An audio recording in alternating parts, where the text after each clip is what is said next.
As these images show, the Egyptian army is waging a full-out war in Sinai. The government says the aim is to defeat and dislodge armed groups that are trying to destabilize the country. On Thursday, the official spokesman of the armed forces published these photos showing the aftermath of the latest raid. He announced the killing of 15 armed men and the arrest of 7 others, along with the death of 3 army officers and 7 soldiers after their vehicles hit roadside bombs in central Sinai.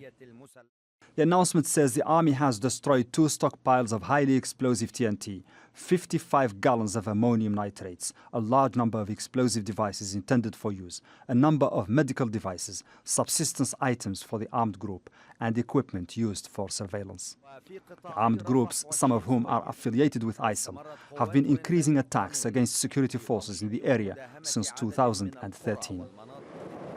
Human rights groups have long accused the Egyptian government of ignoring the people in Sinai. People there say they've been systematically impoverished and marginalized over the years.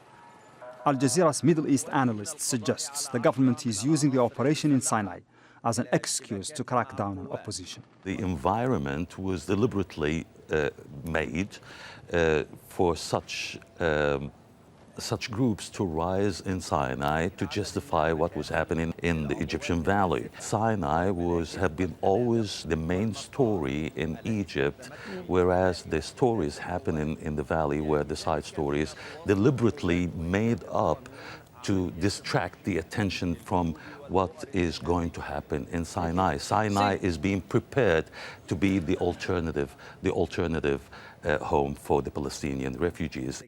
Before Thursday's raids, President Abdel Fattah al-Sisi praised his campaign and said his security forces were flying what he called the banner of humanity, mercy, construction and development in Sinai. Mohamed, Vall, Al Jazeera.